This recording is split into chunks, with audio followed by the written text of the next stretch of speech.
What's good, friends? This is episode 64 of the Gamecast coming at you. Microsoft is no stranger to the studio acquisition game, nor the Destiny and original Halo developer Bungie, but with reports of acquisition conversations between the two taking place, the question is, why? So, this week, we examine the actual validity and likelihood of Bungie following under Microsoft's wing again, the understandably high asking price that the developer was rumored to have, and how fans may misinterpret pretty standard business practices as cold hard facts. Plus, Microsoft has confirmed that games will be clocking in at smaller download sizes on the Xbox Series X, thanks to smart delivery and the Xbox Velocity architecture, but with the PlayStation 5's digital-only option now being officially priced quite aggressively, does the reasoning behind Microsoft's entry-level option still make as much sense for consumers as it did last week? Also, Hogwarts Legacy, WB Games' new title centered in the world of Harry Potter that was leaked over 2 years ago, has officially been revealed, and supposedly it was a big reason why WB has eased off of a potential sale of its gaming assets. Does Hogwarts Legacy have the potential magic? See what I did there? You know, because it's Harry Potter? Alright, I'll shut the hell up. To be the mega hit WB thinks it can be, and will the horrible comments made by J.K. Rowling have both a financial and PR impact on this project? All of this, and much more, on the newest jam-packed episode of the Game Pass Gamecast. Now the fun begins.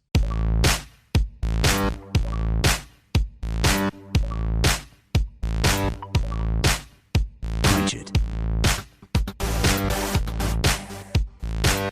Stop!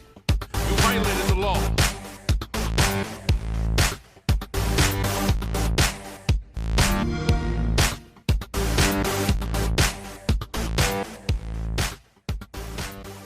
Welcome back to another episode of the Game Pass Gamecast, your weekly go-to podcast for all things Xbox Game Pass, and PC gaming, including news, rumors, and conversations around them damn good video games. You can catch new episodes of the show when they drop each and every Friday morning on YouTube, Apple Podcasts, Google Podcasts, Spotify, SoundCloud, and all other major podcast services. So be sure to subscribe to us, rate us, review us, all of that jazz wherever you get a podcast at, and follow us on Twitter at GPGC Podcast. Stay up to date with everything regarding the show, video games alike, and our dope giveaways. I'm your host, as always, Travis Wade, aka Travis on most internet platforms. Joining me, as always, my partner in crime, Mike P-Pack. Mike, what's good? What's going on? And I know I said last week I was going to ask you something different than what have you been playing, but I know damn well for a fact you've thrown a couple more games into the rotation this week because I fucking played them with you. So this week, what have you been playing, my man? This week I've actually mixed it up just a little bit. I've been playing some Dead by Daylight. I've been working it back into the rotation there, which is actually kind of crazy that we're doing that again. Also, we have a little group that we've been trying to play some Among Us, so that's really cool. I really enjoy that game, and if we can get a little bit of a bigger squad, that'd be excellent, because I think the more people you play, or the more people you have to play, the more fun it would be, obviously. But that's kind of, what I've been playing. And then, actually, I just purchased Tony Hawk, so I will be playing through those games again. And I might even do a little stream ski playthrough of those, so we'll see if that works out here. Nice, good shit. I was going to say, I knew this week coming in, as I was like driving home from work and everything, because I had to go into the office for a little bit this morning, even though I'm still primarily working from home. I knew that I was like, shit, I did ask him, or I need to think of a different question to ask you this week, but I knew for a fact then, I was like, you know what? I fucking played games with him last weekend, like all weekend. So I know damn well that there is something we played together. But no, Among Us, man, like, I tell you what, that game, if we get a big enough group, I could easily see that being like a staple, like an honest to God staple in our rotation. We had some great moments. I still shoot myself in the foot for basically ratting myself out the one. If you missed, a lot of you did come through on the stream last weekend, that on Friday night, and we played some Among Us, so thank you for coming through. But if you didn't, I basically forgot to mute myself in our Discord whenever we went in, started going. And I even just told Chat, I'm like, Chat, what if we fake? I was the imposter. So I was like, Chat, what if we pretend to go through and just do all the stuff and then right at the very end fucking axe somebody? And good old Adam Marshy Marsh was like, hey, do you realize you're not muted? So, gonna yeah. say, like, during our intro that I really do miss you introducing Adam.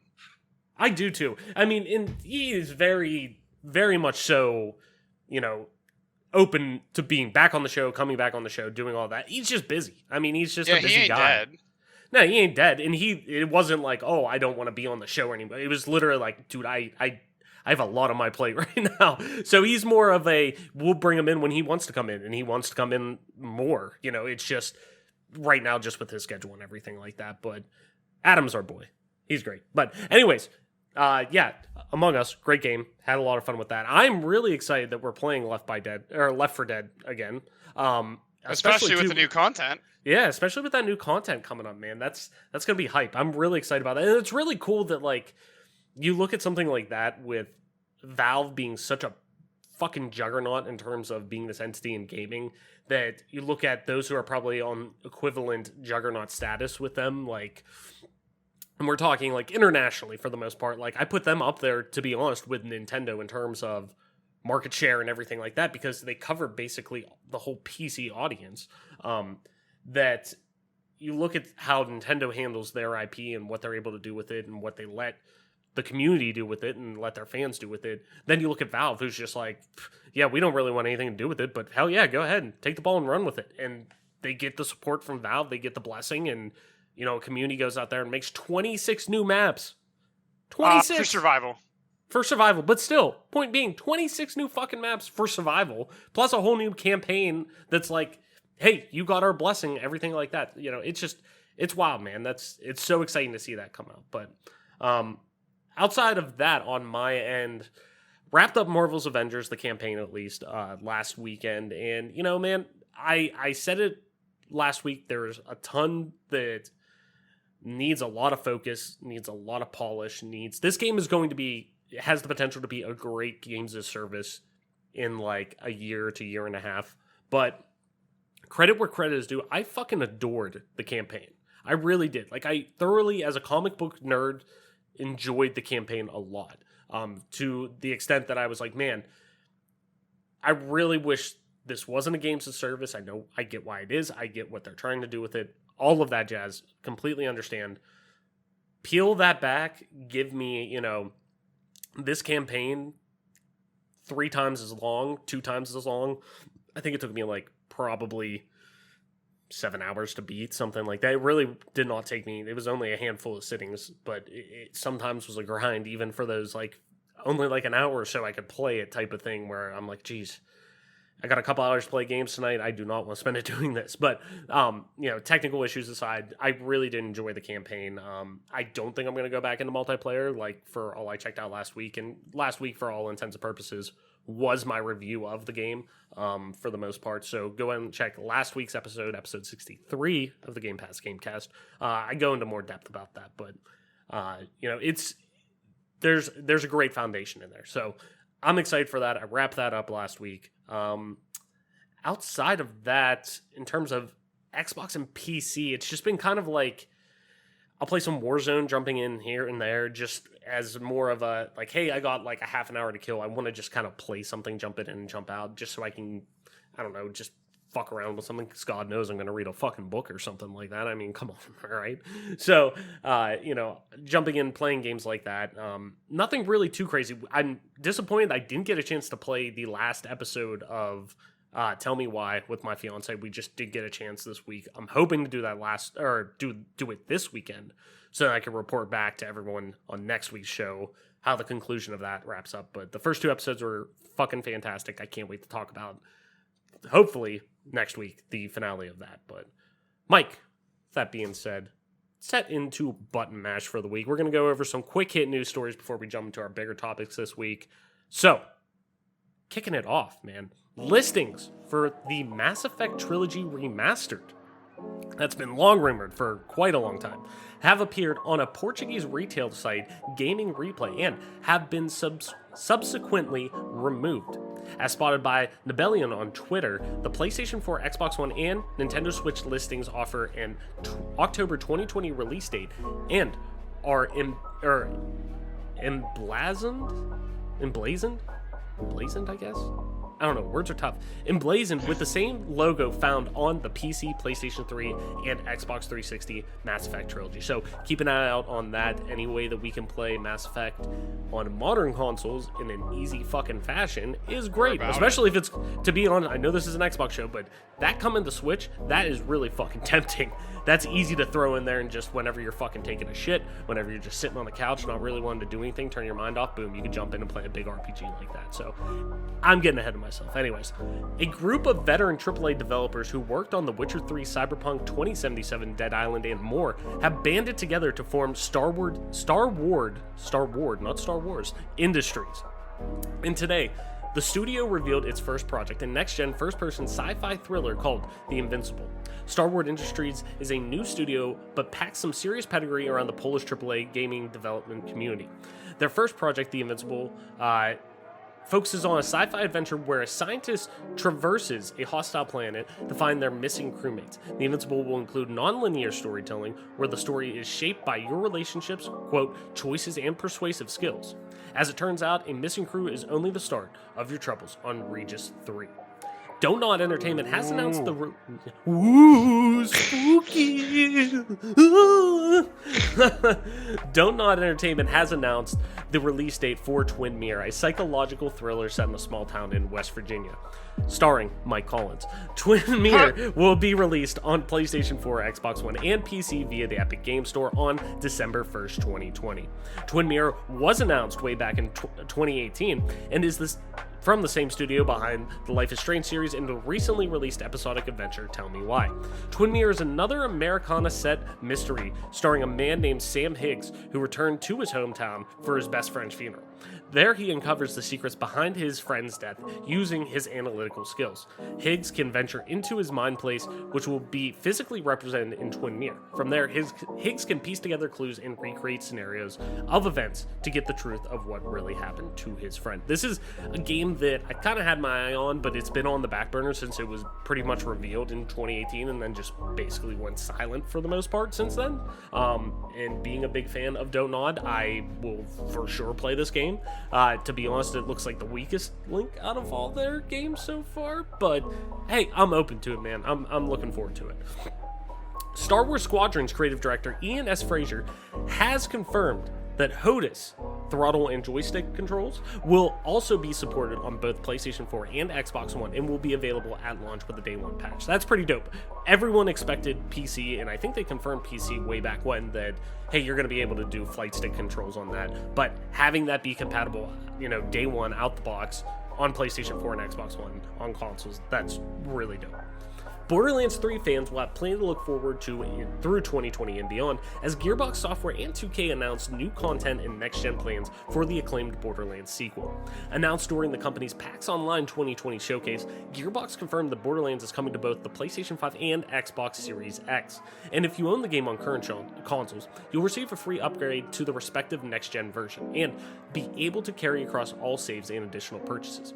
The next-gen versions run at 60 frames per second at 4K on both next-gen systems and single-player.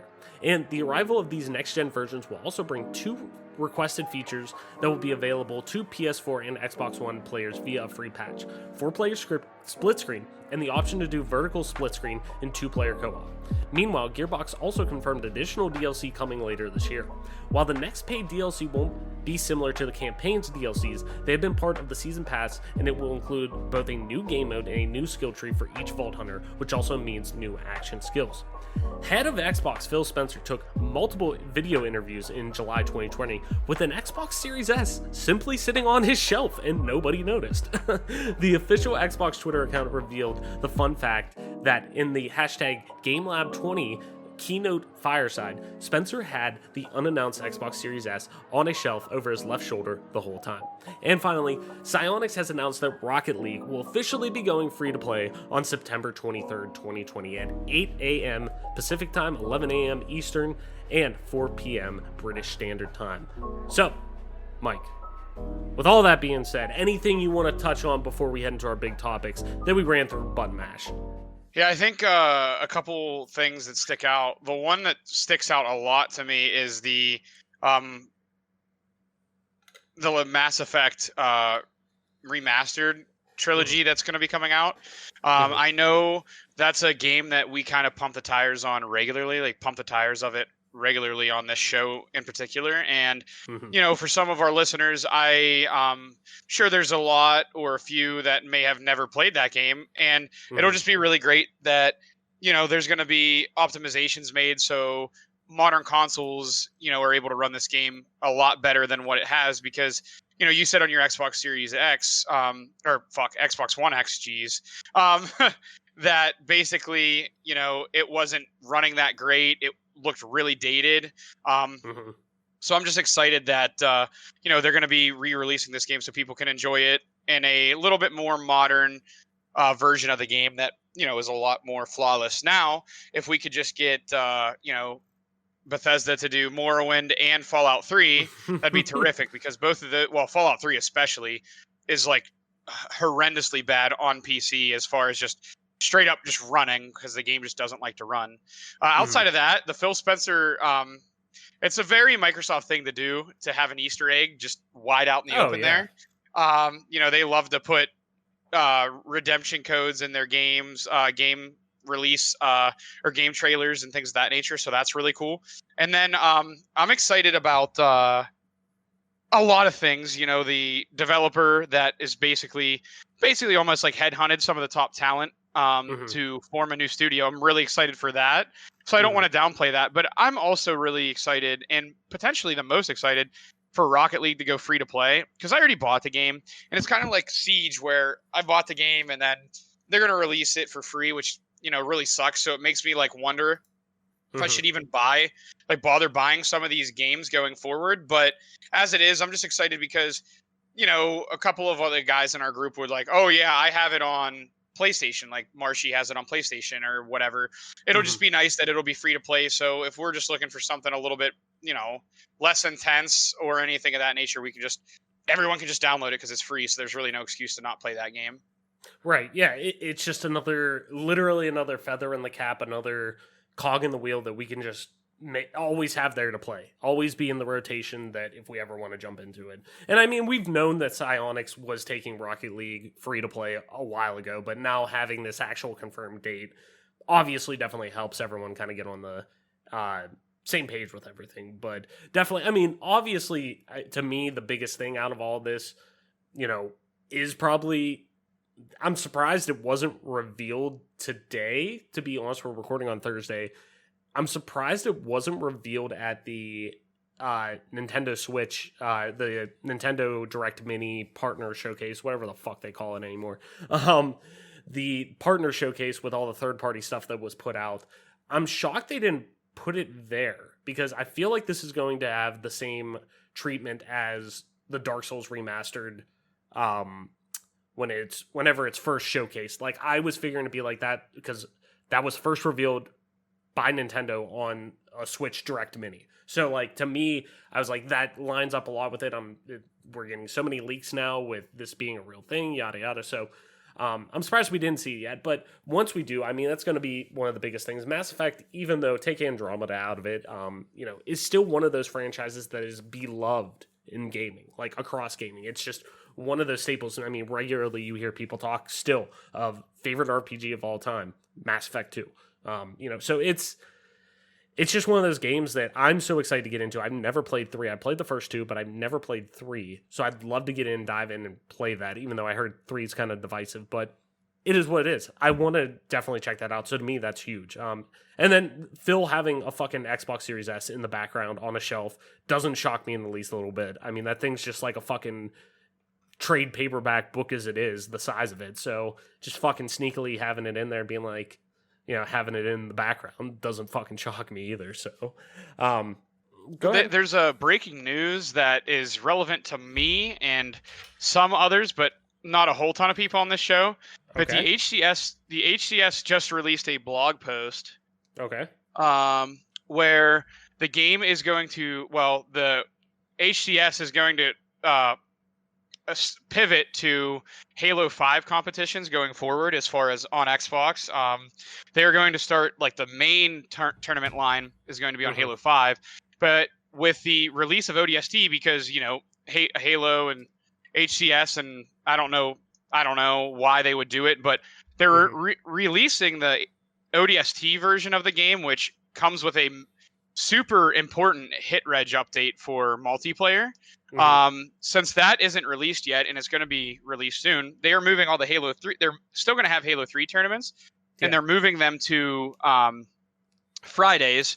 And the prize pools are going to be bloated a little bit, just like from $500 for the open tournaments to $1,000 now, which isn't a lot of money. But the fact that they are still going to be, offering Halo 3 tournaments is a pretty big deal, because there are going to be a lot of players that go and play in Halo 5 on Xbox, and like that's okay. I don't dislike you or think you're stupid for it, but it's cool that like we're actually going to get to compete on the hit reg release a little bit, because that was something that was going around on Twitter within the community that was like, why on God's green earth would HCS run all these tournaments and then like stop running Halo 3 tournaments whenever the hit registration is going to come out, which is going to fix so many issues that the game has. So really excited for that. And I just thought it was kind of, interesting to see, because 343 in the HCS community is kind of in a weird spot, because with Halo Infinite being delayed, they didn't think that they were going to have to keep running older tournaments this long, but alas, here we are. So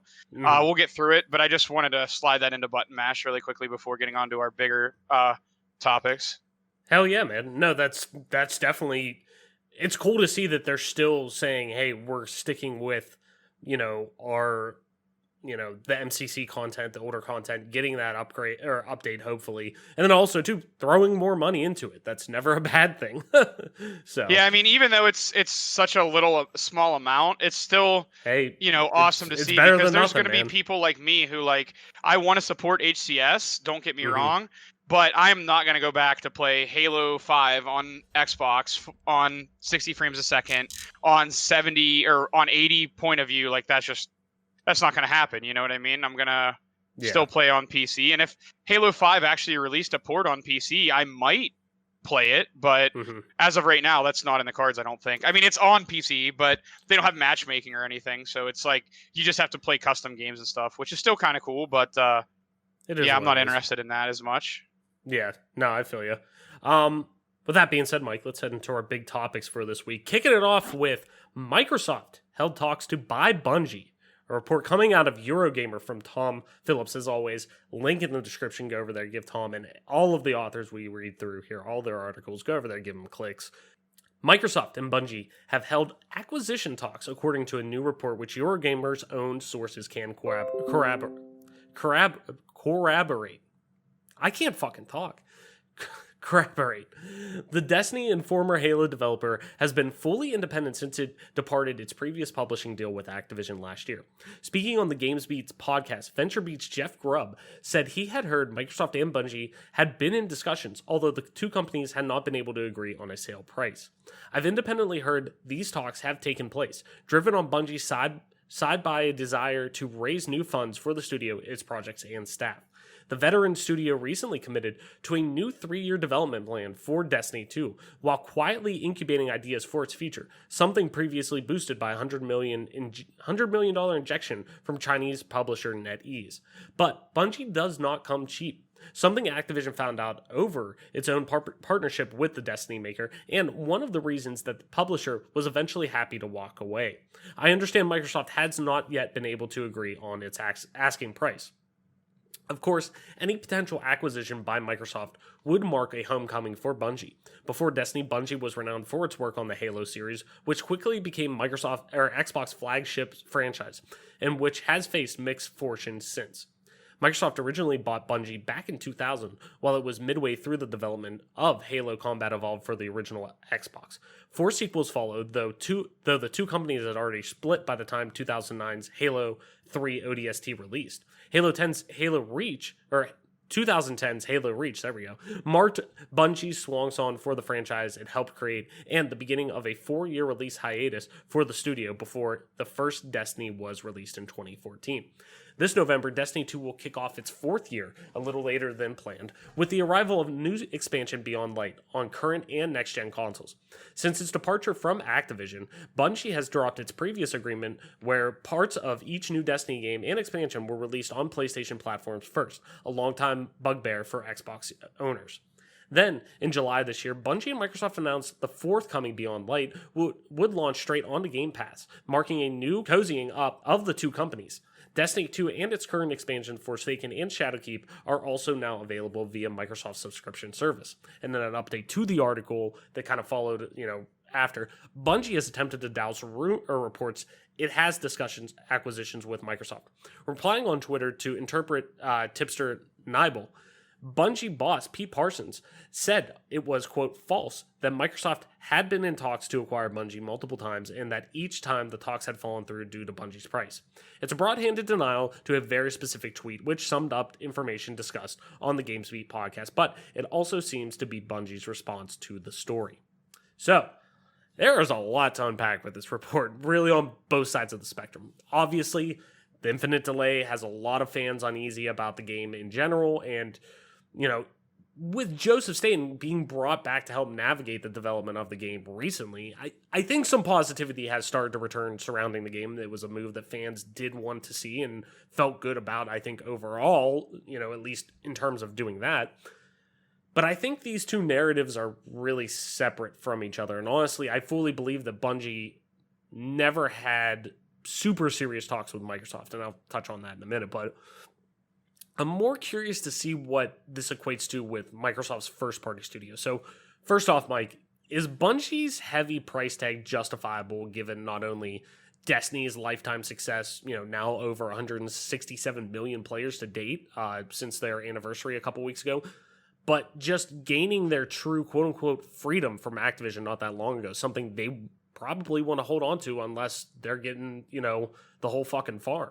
And with Microsoft showing interest in a developer of that caliber and that prestige, with one of the world's biggest video game IPs, do you think Microsoft feels like its current crop of first-party studios, even ones they just acquired not that long ago, have the pedigree to match a lot of those bigger first-party devs at Sony and Nintendo and other quote-unquote competitions? I would say that, whenever it comes to this little rumor, if that's what it is, which I'm sure it probably is, I don't know that I would say that the discussion was fictitious, because I'm sure there was a discussion, if you want to use air quotes, because a discussion can be considered like Phil Spencer texting someone from Bungie being like, hey, how about 35 million you guys just work for us? And it's like, that is technically a discussion, because the guy could be like, go to hell, and that, it was discussed, right?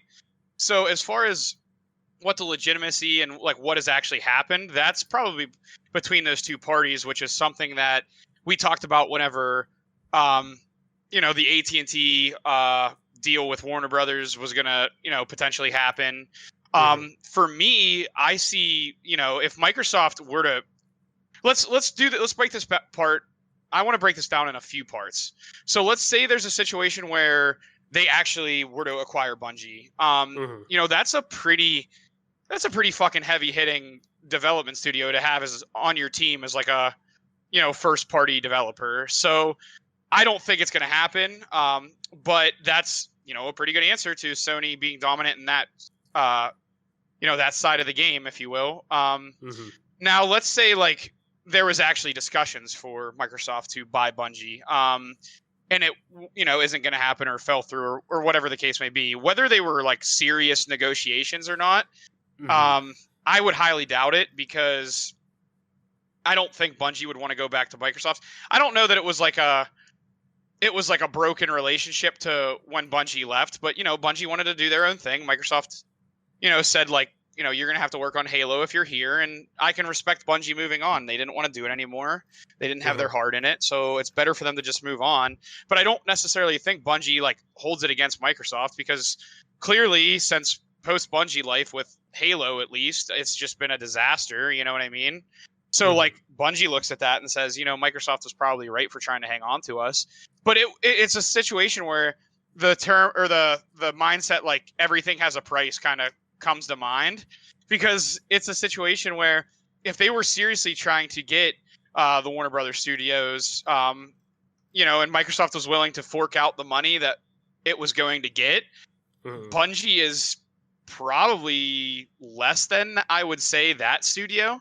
So I would say, if Microsoft were to throw enough money at Bungie, at some point it becomes something you have to at least entertain or potentially agree to, because it's like, if you're really going to pay us all that money, we're going to have to listen to you. But then the thing that comes to mind is like, what's the contract going to look like?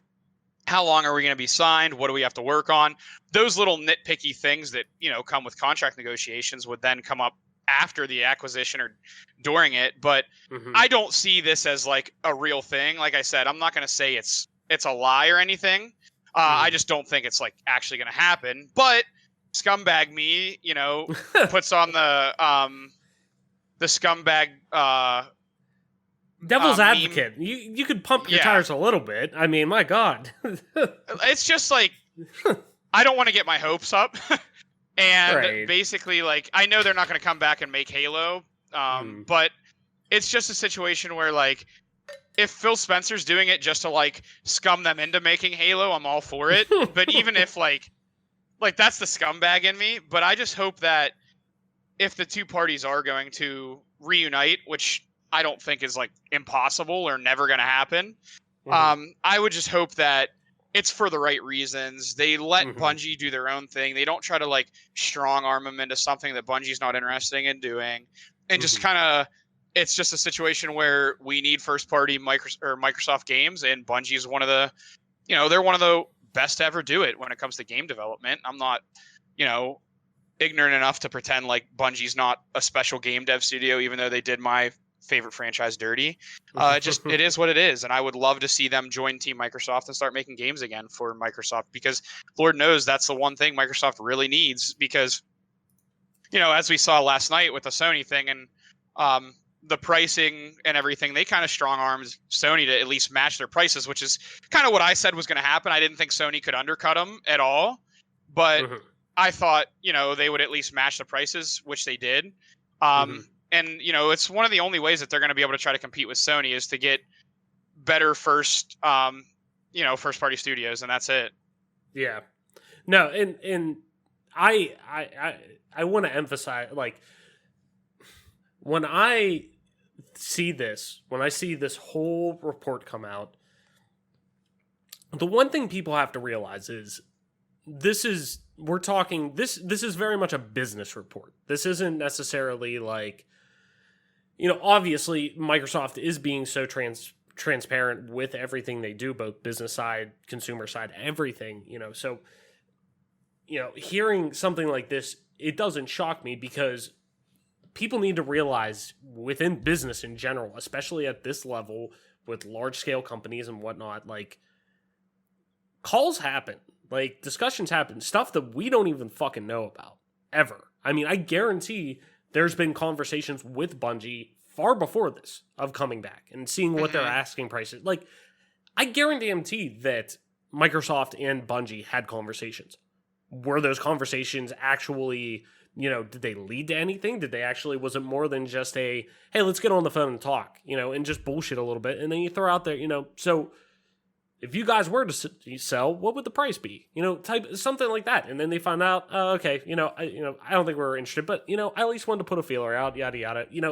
Especially with Microsoft and Bungie probably being in the best place they've been in for quite a while, on whatever terms you want to look at it, considering the fact that they're bringing, Microsoft busted out yet again the checkbook again to write them the nice big publisher clearinghouse check to bring Destiny and all of its new content day one to Xbox Game Pass. Like, to me, that signals, hey, they're in a good spot together. No matter, I mean, money, we're in a capitalist society. Money fucking will change anybody. So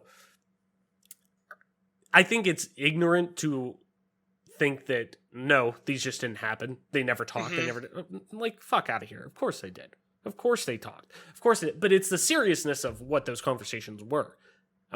I fully think they just probably didn't go anywhere. Now, we always talk about Bungie being, we always talk about Microsoft being the fucking Scrooge McDuck fucking, they have the fucking mound of gold they're just, Phil Spencer is just fucking jumping into. Like, they have that money to work with. But, I mean, we're talking, I've seen stuff floating around that, like, Bungie estimated that they would sell at, like, almost $1 billion. Like, and I get it. Like, I don't think that's actually that ridiculous either, because you're looking at a franchise and a game that has had 167 million fucking players play this game in the past, 6 years? So, that's a fuck ton of people to play this game. That's a fuck ton of people to come in after, let alone, like, hey, we're also the creators of Halo. Hey, we also are working on something else that was, thanks to a nice fucking injection from NetEase and that Chinese money. So, like,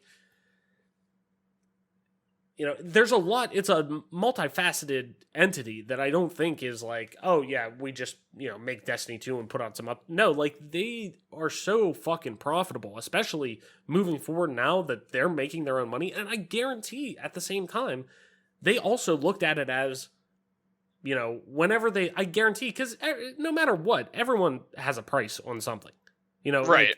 Like they're looking to, if we sell it, like, I fucking love, for example, I fucking love my favorite thing in my video game collection is my original copy of Ocarina of Time, the collector's edition, complete in box, gold cart. I love it. And it's, like, worth a decent amount of money now.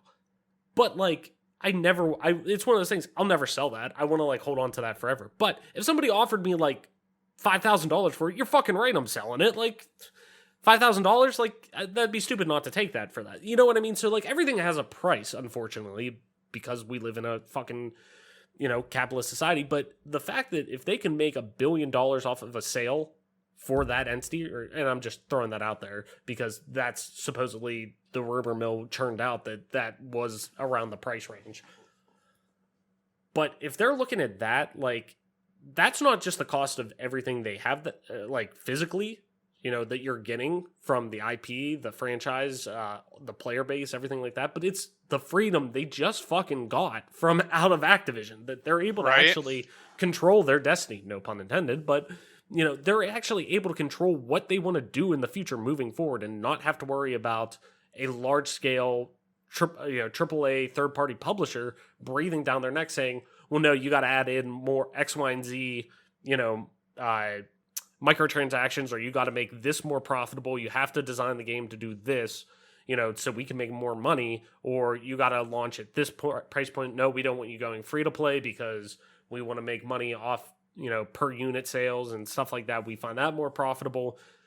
It is what it is. So it'd be crazy to think that they didn't have conversations, and, they just probably didn't go anywhere because Microsoft probably doesn't see it as, no, we don't need $1 billion. And, I threw in there the question of, with them showing interest in a developer of that caliber, and by caliber, I mean somebody who has one of the world's biggest video game IPs and franchises and has been known in the, has that name power that goes along, like a Naughty Dog, like, like a BioWare, like somebody who's just known in the games industry that you're expecting quality usually from that. BioWare, it's kind of fell off, but we're not going to talk about that. But, and I asked, like, do you think Microsoft feels like its current crop of first-party studios has the pedigree to match, that? And do they think, like, we need to go out and get a bigger first-party studio like this, like a Bungie, like somebody like that, combat, The Last of Us, the Uncharted's, the, Ratchet and Clanks, whatever, the Marios, the Zeldas, everything like that.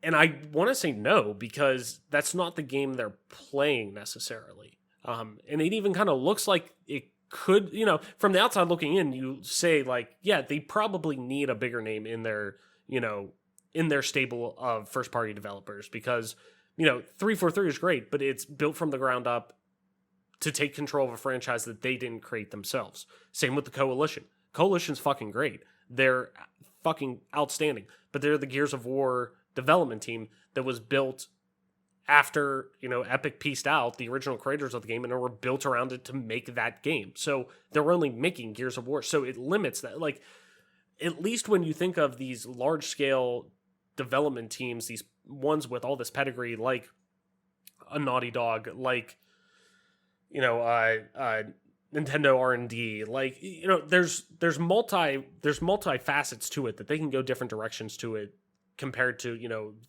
some of Xbox's first-party studios are limited in their range, but investing in their homegrown ones like the Initiative hopefully kind of combats that. But I think that's just a different game that Microsoft's playing. They're not worried about that. They're worried about getting you quality titles. They may not be, you know, not all of them may not be the massive fucking quad A games that are coming out, like from the Initiative. You know, they'll have the Initiative to cover that sect, and I'm sure we're going to see more studios eventually follow in that trend with Microsoft, whether it's acquisition or starting up another one. Like, I guarantee it.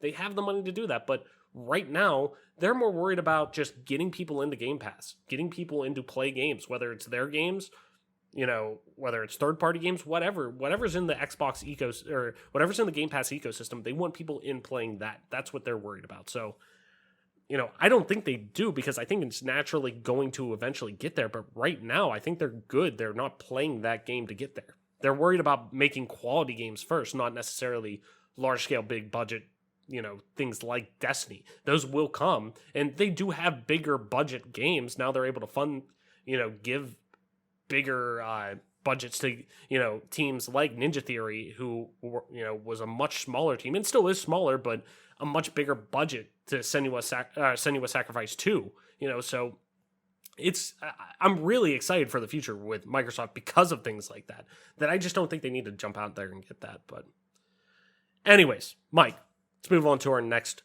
topic here. And two kind of Xbox Series S nuggets I kind of want to pull on to make one topic of it here. But we're kicking off both articles from Bo Moore over on IGN. As always, link in the descriptions for both of these. But first one up here, Xbox Series S game sizes will be smaller than on Series X. Game install sizes are bigger than ever, so it's not unreasonable to be worried about the storage capacity of an all-digital Xbox Series S. The lesser next-gen Xbox has a 512GB SSD compared to a full 1TB on the more powerful Xbox Series S. However, one saving grace in that is that the game size will be smaller on the Xbox or on the Series S. In an interview with IGN, Xbox Director of Program Management Jason Ronald confirmed that the game's install sizes will be approximately 30% smaller on the Series S than on the Xbox Series X. This is due to the reduced resolution texture packages needed for the games on the Series S, which will be targeting 1440p resolution instead of 4K on the Series X. Quote, with a performance target of 144p, or 1440p, I'm so sorry, at 60 frames per second. Our expectation is that developers will not ship their highest level min-maps to Xbox Series S, which will reduce the size of the games, Ronald said. Ultimately, the control is in the developers' hands. We've had this technology for a while that allows developers to intelligently choose which assets to install on which device they're playing on. So the flexibility is in the developers' hands to make sure that the right assets are there, unquote. And then the next article, too, that I wanted to kind of touch on, Xbox says developers won't be limited by Series S.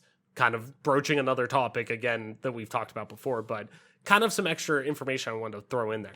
The Series X is a lower power console than the Xbox Series X, but Microsoft doesn't think that it will be limiting factor developers throughout the upcoming console generation. In an interview with IGN, Xbox Director of Program Management Jason Ronald explained how the Xbox Series S's powerful CPU and fast SSD will allow it to deliver the same game experience as the Series X, simply with scaled back visuals. Quote, the core capabilities are the same between the two consoles, Ronald said. Variable rate shading, DirectX ray tracing, the entire Xbox Velocity architecture. We wanted to make sure those capabilities were there. But ultimately, it's within the developer's control to do what's right with their individual games. Xbox Velocity architecture, which features an NVE SSD inside both the Series X and the Series S, which will allow for drastically faster load times on new consoles.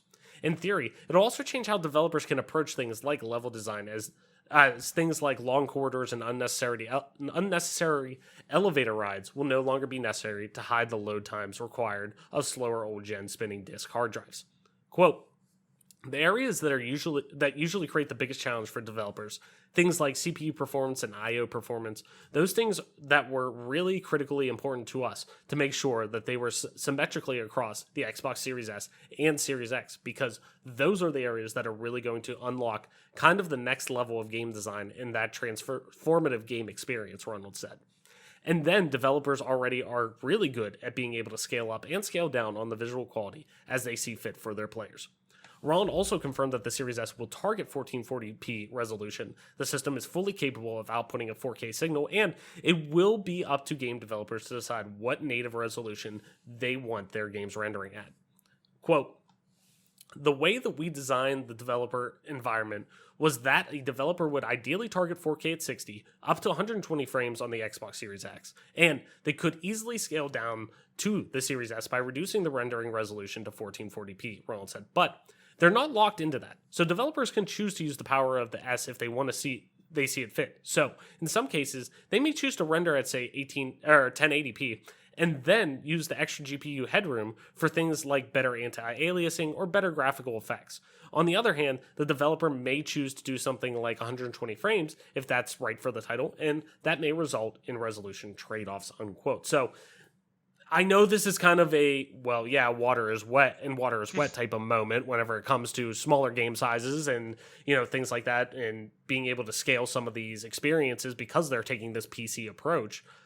But I think as we kind of creep towards the impending all digital future and the emphasis on digital storage becomes even more of an impact in purchasing decisions with consumers, it's, important to highlight a lot of the steps that developers, especially those who are owned by the hardware manufacturer, to, what they're doing to levity these worries. So, with us now knowing the PS5's price points and the digital version of the box ringing in at a really very comfortable $399, impressive. Do you think that the benefits of the Xbox Series S, Mike, do you think they ring as loud as they did before the reveal of the PS5's price, considering, what you're getting with it, the size of the SSD and everything like that? And while PS5 games may naturally, have a larger footprint on its SSD because they're rendering at native 4K and doing all these things that have higher texture packages, things like that, you're also getting the same high-end power as the $499 standard disk drive option with a PS5.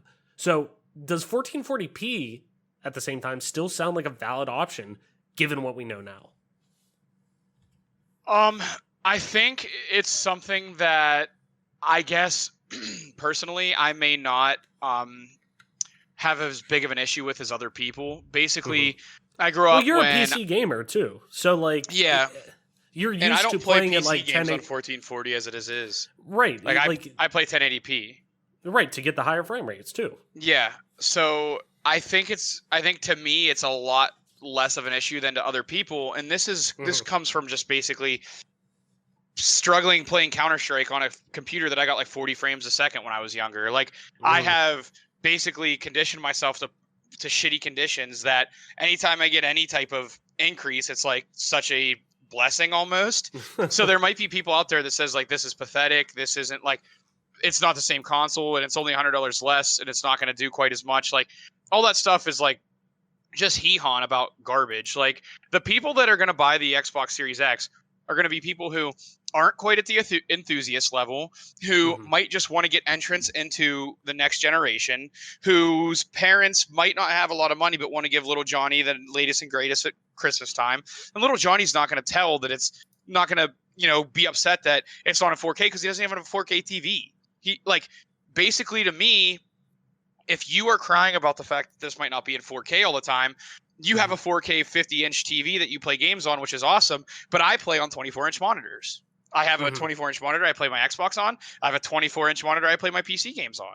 I don't have a 4K monitor because I don't want a 4K monitor. If I want to play, sports games on a 70-inch TV, like that's cool. I'll do that, and maybe I want 4K, but I don't even have a 4K flat screen TV myself. I have a 1080p one, and it's not, you're just behind the times. You're behind the tech. I just don't want to go spend the money on something when I get just as much enjoyment out of a 1080p than I would for a 4K. You know what I mean? And maybe that's me being ignorant because I haven't experienced a ton of 4K, and maybe it is a much better experience, but my ignorance I'm sure being a gaming enthusiast like I am is shared by a lot of other people. So they're not going to be able to necessarily tell the difference or even care about the difference, especially the people that are buying the Xbox Series S. So I don't know that it's as big of a deal as some people might make it out to be. To me, it's Mhm. it's a pretty low non-issue. It's a great option for people if they have fast internet, if they live in areas where they can get really quick internet speeds and they can just stream the games like they're gonna. Mhm. That's fine with me. I think that that's going to be more than enough for those people, and it's going to be great. But if you're really that worried about it, it's only $100 more to jump up to the enthusiast level. Like Mhm. I get the complaints, trust me, but at the same time, I think it's just like it's just making up an issue out of basically nothing to me. Mhm. No, and I agree to an extent. I definitely do because I think because I'm like you. I play a lot of PC games. I play in 1080p. I don't have a 1440p monitor. I bought a 1080p monitor because right now I'm doing all my gaming at 1080p because what my specs are able to put out. I'm more worried about getting higher frame rates. So I play all my games at high or ultra on 1080p and get super high frame rates because that's the experience I want. I'm more worried about how smoothly the game runs because I want that immersive feel with it. I love the buttery feel of playing on my 165 hertz monitor. Like to me, I like that. That checks a lot of boxes with me. And that's even somebody who, and I'll probably get fucking torched in the comments for this. I lucked out. I was able to get a PS5 pre-order yesterday, and I'm fucking stoked about it. But to me now, that still makes like what the Series S has to offer as just as enticing because I still lean on the fact that, you know, I think the Series S is going to be that it's going to fill almost that Nintendo Switch void of being, I may play primarily on PC or I may play primarily on, a PS5 or whatever, but you know, I can't pass up on a $300 Xbox to get in and get the benefits of next gen, get the fast load times, still be able to play in 4K. If I want to play in 4K, I could natively render out 4K, but they're more focused on no, we want to give you the option of going to 1440p to be able to play with super high frame rates and get that same it's all scalable. So to me, Which like go ahead. I think is actually like, that's something that that I kind of glossed over, and something that I completely didn't not necessarily ignore, but I completely forgot about is, we asked coming into this generation, like the reason why we like to play on PC is because I can customize my experience. And now it seems like Microsoft is kind of aiming to give you that customizable experience that people were asking for. No, definitely. And that's why I think like to me personally, I mean, I definitely see, the PS5 is still going to be the big seller out the gate. I truly think that because I still think, obviously with everything going on with Halo getting delayed and there still not being that really AAA like marquee title that's available at launch for the Series X for the Series X and S. I think PlayStation helped cemented themselves yesterday during their conference as, we're still hungry. We're still we destroyed this generation, but you know what? We want to keep that rolling, and they have a lot of good. They have multiple good caliber AAA titles available at launch for you to buy with this system. But I also think too, which kind of made me laugh because yesterday, or for the longest time, Sony's been very much in the camp of we believe, during all of this, during all the lead up to next gen, I mean, we've been hard on, we believe in console generations. When you go to PS5, you're upgrading to a new console generation. There's no we're not supporting this and blah, blah, blah. But then they turn around and say, oh, Spider-Man Miles Morales is going to be releasing on PS4 as well. There's also going to be, and also too, the next Horizon Zero Dawn game that's coming out not even this year, but next year and after, it's also coming out on PS4. Okay, so now they're going back and then they're saying for the next 3 or 4 years, we're going to keep supporting the PS4. We're going to keep producing it. We're going to, and granted, because they have so many, I mean, they have 100+ million units out now. It's, of course, absolutely. Why wouldn't you? But it's very hypocritical. So that to me even makes it look like, okay, well then, if I'm somebody who, I'm sticking with if they say, oh, well, the games I want on PS4, I don't have to worry about upgrading my system right now. Like, if the games I want on a PS5 are coming to PS4 too, I can sit tight. But I could also then, if I want to get into next gen, I can go and only spend $300 to get an Xbox Series S. Like, it's still, to me, it goes back to Xbox and Microsoft being in a completely different race. That they're running a different race, a different 5K than fucking Sony is. And that's okay. And I think they both agree, like, yeah, that's cool. That's okay. That they're worried about Game Pass. They're worried about getting people in and building an ecosystem that is much more of a, it's going to pay off in the long run type of thing. So to me, I still think that this is a valid option. I believe that this is still going to fit in well with that. Hey, I'm going to buy a digital PS4 or PS5, the digital edition, and I'm going to get an Xbox. And I'm only going to spend for 2 next-gen consoles $700, which at launch is very fucking good for the technology you're getting. You're getting the same specs as, a PS5 with a disc tray, but doesn't have it, or a disc drive. And you're getting the benefits of having a next-gen Xbox, all the Game Pass stuff, everything under the sun. With all the high frame rates, with the Xbox Velocity architecture, the souped up SSD, all of that, you're getting that all with this. So to me, they're just two different races, and it just doesn't matter. You know what I mean? Like it doesn't matter, but they want you to buy it, but they're more worried about just people getting in the door than making sure you get the beefiest console. They want you to get it, but you know what?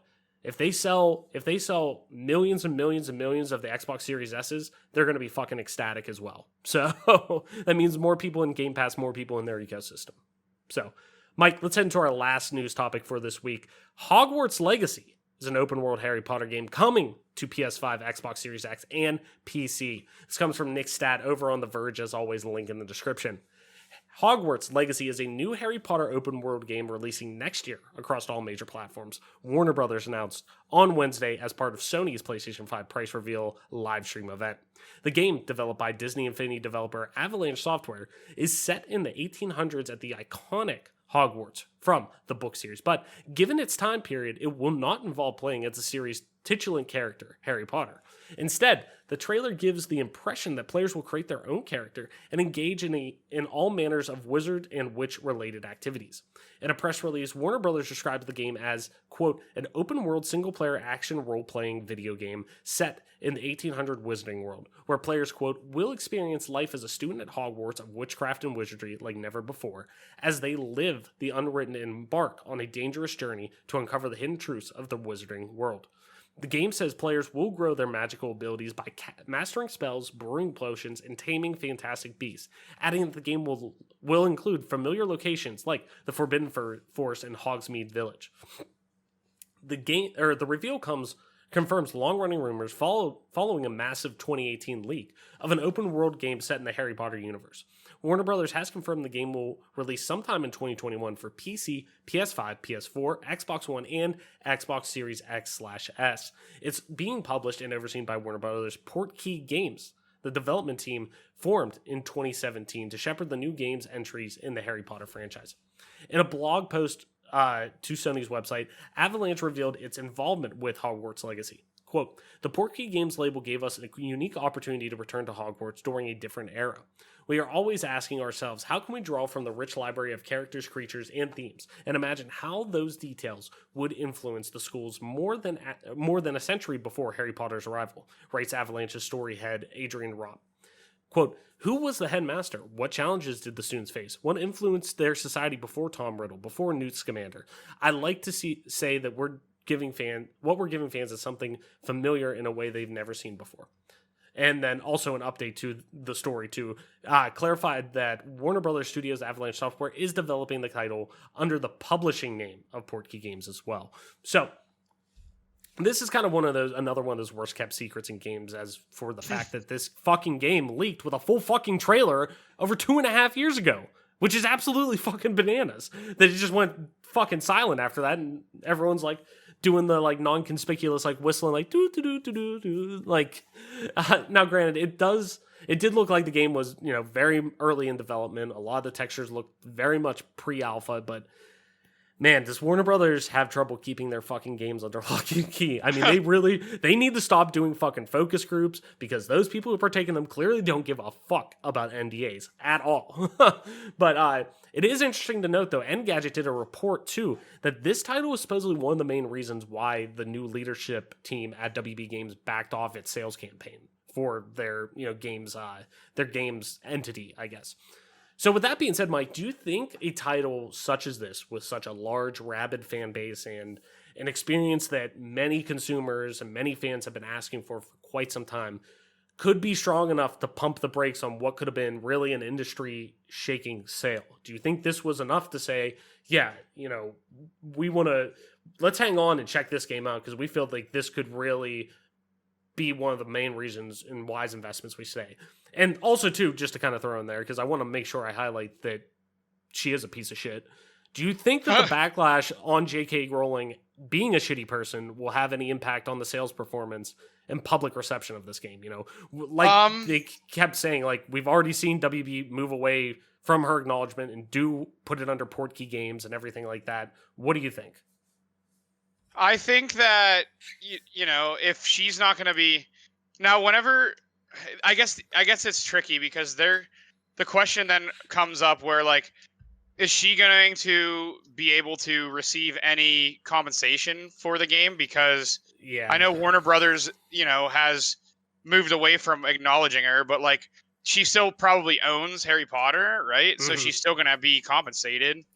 So I would think that, like, I'm sure that there's going to be hardcore folks out there that, are basically at this point pro-human and don't agree with her ludicrous statements that she makes. And it's definitely something to consider. Is her idiocracy going to, cost them a lot of money? I would probably say at some level there is going to be folks out there who are going to feel completely betrayed by her statements and should. And as humans, we need to hold people accountable, when they're just willingly, hateful in their speech, even if they don't think that they're being hateful. But at the end of the day, man, it's Harry Potter.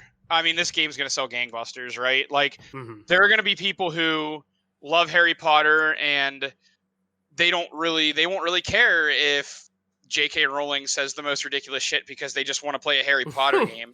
And this definitely seems like something that should have been done a long ass time ago, like an open world Harry Potter game. Like, that is the most obvious, easy thing to just make a ton of money off of, right? So to me, it's almost ridiculous that this will be the first time that there was a Harry Potter game. But I don't think that her idiotic comments is going to be enough to necessarily derail the entire, success of this game, for better or worse, whether you agree with it or not, because I don't know. I mean, I guess it'll depend on the game. Like, I'll have to actually see the game if it's something I would be interested in playing or not. It basically, I could see it being a difference maker if you see this game and you're like, man, it doesn't look that great, but it's Harry Potter. And then it's like, oh yeah, J.K. Rowling's a piece of shit and she's going to make a ton of money from it. Like, obviously that could be something that happens for a lot of people. I just don't know that it'll be enough to kind of completely negate the sales of the game. I am curious to hear, like, what your thoughts are on it, though. Well, before I kind of jump into it, I did do a quick Google search. It looks like, at least from the books alone, she got a standard 15% royalty fee. And I'm guessing that's off of outside of anything involving the books, because I'm sure she got more for just fucking writing the books. I'm sure a publishing deal she renegotiated after they fucking blew up and whatnot. So, but it's looking like even at 15%, and that's standard for a royalty fee, I guess, with somebody like her, that's a lot of money she could potentially make off it. But, and it's hard to, like, kind of say, because, like, just because somebody made something that you love and it really, it's hard to, it's a hard thing not to crack, because, hold on one second. I want to find, Blessing over it kind of funny tweeted something, and he said, to note, like, if you're trans and you find value in Harry Potter, don't let J.K. Rowling take that from you. You don't reserve that. Fuck her. Love who you love. Be who you are. If you connect with that piece of entertainment, you connect with that IP, that story, everything like that. Just like you can divide yourself from, you could pull away from that and take it for what it is. And it sucks being able to, because that sometimes leads to financial compensation. But, and you don't want to financially support it. It's such a fine line, man. It really is, because I think you should still have like fucking, if you love that, like, and you love, a certain aspect of, a product or whatever, an IP, a franchise, whatever, like what you take out of it isn't, you're not necessarily falling in love with the person who wrote it. You're not trying to, it's what they wrote you end up supporting and loving. And it's just such a weird nut to crack. In terms of the game though, I truly think this could be one of those, it could go one of two ways. It could end up being something that falls flat of people's expectations, because probably expectations are super high with this game right now. Mm-hmm. Yes. And that's what worries me, because people wanted this for so long. But I think this game really does have the chance of being what Fantastic Beasts, I think, wanted to be, and to be that lore building world where, except for the movies aren't that good supposedly. I haven't seen the second one. I saw the first one and it was okay, but somebody who loved the original Harry Potter books and movie trilogy, it was okay. So like, I think this could help capture what fans have wanted for so long, and that's building this world. And hell, now especially too, we're going to get to bring in, and Warner Brothers probably sees this as, hey, this is going to be a great way to bring in not just gamers, but also Harry Potter fans who probably don't necessarily intersect with gaming too. They could just be Potter fanatics, and oh fuck, they're making a Harry Potter game, I gotta get an Xbox, a PlayStation, whatever, to play this game. So I think they see this as a win, and I think it's smart to hold off, at least for now. I mean, let this game come out. It's been fucking cooking for how long? And we know about it. Everyone known about it. It's just like the fucking WB Montreal Batman game. Everybody knew about it, so, might as well wait it out and see how it does. So just rip the Band-Aid off. Yeah, exactly. So, Mike, with that being said, let's head into Party Chat this week before we wrap up the show.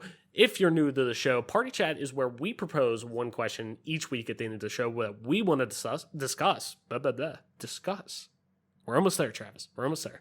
It could be as simple as what's your favorite story beat in a game, or what you've been playing during quarantine, or it could be a little more in-depth as to why this negative stigma around gaming exists. And after answering ourselves, we'll kick it over to you to tweet your responses to the questions to our question over on Twitter at GPGC Podcast, or over on our email address that you can find over on our Twitter account.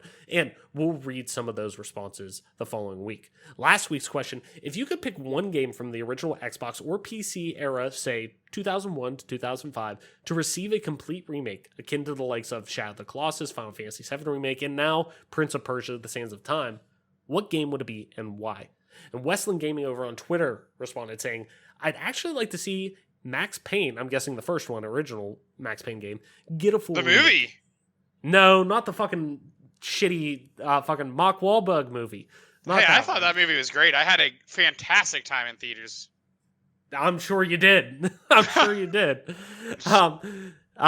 Anyways, but even by Remedy, and he says, obviously Rockstar is controlling that IP now, but a guy can dream, right? So I would love to see that. I'm sure it's caught up with Remedy. Might be a little bit of a fucking pull, because I feel like they want to leave that IP alone. They've moved away from it for a reason. So, but who knows? Max Payne, the original one, was fucking dope. It was campy as all hell, but it was fucking sick. I will admit that. So, this week's question, Mike: with sales of both Tony Hawk's Pro Skater 1 and 2 and Marvel's Avengers being predominantly digital, especially over in Europe, do you see the upcoming console generation being the final that is still heavily physical games focused, if I could spit that out? And if so, how many years in do we see it move away from physical games and to be predominantly digital, akin to the likes of Steam? It's a great question. I am like I buy everything digitally, for better or worse. That I'm one of those people. So to me, it's surprising that more people haven't, done that. I know, you and I know a lot of other people that really enjoy having the physical disc of things, which is really cool. And, that's all the more power to you. But I feel like the whole COVID situation really pushed people to buy more things digitally recently, especially when it comes to games. Like I don't want to go to GameStop, period. And then now I might die from going to GameStop. Like I don't know that I'm really down for that. So I'm not surprised. As far as how long will it take before people just completely abandon digital media, I would say it'll be something that the publishers and game devs force, or DVDs go away because there's just no money for it. Like they just don't receive enough in compensation to justify printing the discs out anymore. When that will be, very, very tough to predict. I would say it's probably 10 years away yet before that were to happen. So yeah, 2030 maybe, if that would be like a safe guess, I definitely, I don't disagree with you. To be honest, that's what I would say. And I was even telling my cousin, because I was trying to help him get a PS5 pre-order. I got one physically. I went into a GameStop and was able to get one. And then I got one through Walmart and one through Amazon. And obviously I'm going to cancel those once I know for sure, like, hey, it's going to go through. But I was trying to help him get one and, figure that out with him. Like, oh, I'll keep one, you pay me, whatever type of thing. But he was asking me, are you going digital? Are you going disc? And he was like, I know you love to collect games. And I'm like, yeah, I'm going disc. But I said, to be honest, like, this is probably my last console generation going with a disc drive. Now granted, that also, I may not have any choice. That may just be next console generation. Who the fuck knows? However long these consoles last, it may just be, here's a box that you put under your TV. It's a streaming box, or like the size of a Roku or whatever, or an Apple TV, and there's no longer, you don't have to worry about a disc anymore. Like, you could buy an adapter for it that will, like you can for a PC anymore, that you don't put a disc drive in your PC 99% of the time. So, and I'm all digital on PC, and I'm starting to get more games digitally, but I still like to buy the big games, physically and whatnot. Like the collector in me, the physical media junkie in me loves that shit. Like I love collecting the knickknacks and shit like that because I'm a fucking loser. But no, but to me, I definitely see this, having the potential to be, but I'm with you. I think we're still like 10 years off. I think we start next gen potentially with a disc drive, but I think it is flip-flopped, whereas like the guy at GameStop said, like, what I'm hearing at least is limited quantities, obviously at all the GameStops, that the disc version they're putting out like at most like 15 in each store and only like 2 or 3 digital versions. So like I can see it being flip-flopped where it's predominantly we have digital, here's your digital console, your digital version of the console, digital only. If you want the disc drive, it's there too. It's a little bit more, but hey, we're going to see that being more like, and that all depends on how well this, the Xbox Series S sells and the PS5 digital version. So it'll be interesting. I think like 10 years off still. I'm with you. I think I completely agree. So, and then two, before we wrap up too, just kind of a little tidbit to add on to the Hogwarts story too. Just saw this over on Reset Era that popped up on Twitter. But Hogwarts Legacy is the most viewed PlayStation Showcase trailer, over 7.3 million views across Twitter and YouTube. In like I guess it's less gonna than sell, 24 hours. Yeah, I think it'll be all right.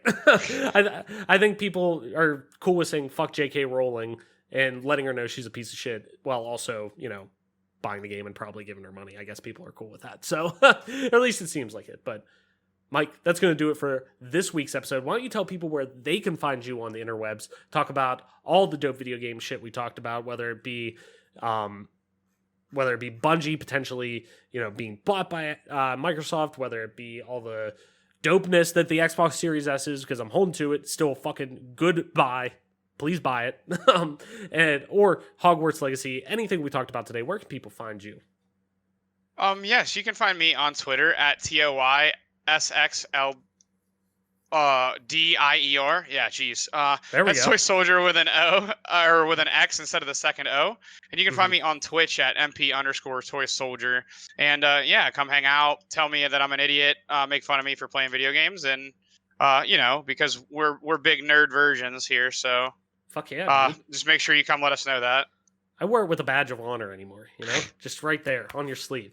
Right. As always, I am your host, Travis White, aka Travelus, on most internet platforms, including at Travelus_ on Twitter. You can go over there, talk to me about video games all you want on there. That's all I mostly tweet about. And sports. I talk about sports on there a little bit.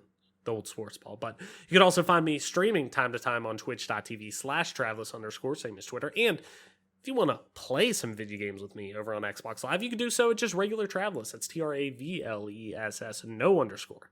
And this, ladies and gentlemen, has been your newest episode of the Game Pass Gamecast, your weekly go-to podcast for all things Xbox, Xbox Game Pass, and PC gaming, including news, rumors, and conversations around them damn good video games. You can catch new episodes of the show when they drop each and every Friday morning on YouTube, Apple Podcasts, Google Podcasts, Spotify, SoundCloud, and all other major podcast services. So be sure to subscribe to us, rate us, review us, all that jazz wherever you get a podcast at, and follow us on Twitter at GPGC Podcast. Stay up to date with everything regarding the show, video games like, and our dope giveaways. With that being said, Mike, that's going to do it for our episode this week. Thank you, everyone, for listening, sharing, and being a part of our growing community. Game on, wash your hands, listen to the doctors, Black Lives Matter, and we will see you next week.